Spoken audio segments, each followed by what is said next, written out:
இந்த ஒரு ஆளு சூப்பர் ஹீரோ ஆக ஆசைப்பட்டு ஐஸ்கிரீமை கூட வாயால சாப்பிடாம மூக்கு வழியா சாப்பிட ட்ரை பண்றான். எதையாவது வித்தியாசமா பண்ணாதான் சூப்பர் ஹீரோ ஆக முடியுமோன்ட்டு ட்ரை பண்ணி இப்படி எல்லாம் பண்ணிட்டு இருக்கான். இவனுக்கு ஏத்த மாதிரியே ஒரு நாள் கிளாஸ்ல சிலந்தி பூச்சி ஒண்ணு அவன் கையில ஏறிட்டு இருக்கு. அந்த பூச்சியை பார்த்த உடனே அதை அடிச்சு அவன் தூரத்துக்கு போடாம அந்த பூச்சி அவனை கடிட்டுமே சொல்லிட்டு வெயிட் பண்ணிட்டு இருக்கான். ஏன்னா அந்த பூச்சி அவனை கடிச்சாதான் அவனுமே ஸ்பைடர்மேன் ஆக முடியும் முடிவு பண்ணிட்டான். அவன் எதிர்பார்த்த மாதிரி அந்த பூச்சியுமே அவனை கடிச்சிருது. அவனை கடிச்ச அந்த நொடியே அந்த பூச்சியுமே கீழே விழுந்து இறந்து போயிடுது.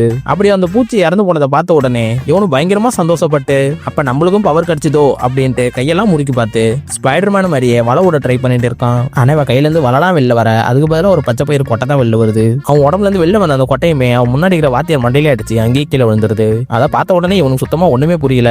என்னடா ஸ்பைடர்மேன் வலை வரும் பார்த்தா அதுக்கு பதிலாக பச்சை பயிர் கொட்டை வெளில வருது. சரி இதை வச்சு என்ன பண்ணலான்ட்டு யோசிக்கும் போதா இவனுக்கு ஒரு பக்கவான பிளான் வருது. அந்த ஐடியா வச்சு அடுத்த நாள் ஸ்கூலுக்கு வெளியே ஒரு பச்சை பயிர் கடையை போடுறான். பகல்ல பச்சை பயிர் கடைக்காரனாவும் நைட் ஆன உடனே சூப்பர் ஹீரோன்ற பேர்ல ஊரை காப்பாத்துறன்ட்டு தெரு தெருவா சுத்திட்டு இருக்கான். அப்படி அவன் சுத்திட்டு இருக்கும் போதா ஒரு பொண்ணு கிட்ட ஒரு ரவுடி பையன் பிரச்சனை பண்ணிட்டு இருக்க. அதை பார்த்து இவன் மாசா என்ட்ரி கொடுத்து அந்த பொண்ணை காப்பாத்துவான்னு பார்த்தா அதுக்கு பதிலாக இவனோட பவரான பச்சை பயிரை வச்சு அந்த ரவுடி பையன் கிட்ட விளையாடிட்டு இருக்கான். யாரா அவன் காமெடி பீஸ் சொல்லிட்டு அவன் எதுவுமே பண்ணாம அதை பார்த்ததுமே இவனுமே காண்டாயி என்னோட ஃபைனல் மூவ் யூஸ் பண்றேன்னு சொல்லிட்டு அவன் கிட்ட இருக்க பச்சை பயிர் எல்லாத்தையுமே அரைச்சு அந்த ரவுடி பையனுக்கு ஒரு ஃபேஷியல் மாஸ்க் போட்டு விட்டுறான். உடனே அந்த ரவுடியும் காண்டாயி அந்த மாஸ்க் அவன் மூஞ்சில இருந்து எடுத்தா அங்கிள் மாதிரி இருந்தவன் ரொம்பவே அழகான பையனா மாறிடுறான். இந்த அழகான ரவுடி பையனை பார்த்ததுமே அந்த பொண்ணு உடனே அவன் மேல காதல்ல விழுந்துடுறா. இவங்களுமே அடுத்தபடியா காதல் பண்ண ஜோடி போட்டு அந்த இடத்த காலி பண்ணிட்டு அங்க இருந்து போயிட்டாங்க. நம்ம பச்சை பயிர் ஹீரோவுமே கடைசியில நம்ம தான் ஒரு காமெடி பீஸ் ஆயிட்டோன்னு கூட புரிஞ்சுக்காம அந்த பொண்ணை ஒரு வழியா காப்பாத்திட்டுமே சந்தோஷப்பட்டுட்டு இருக்கான்.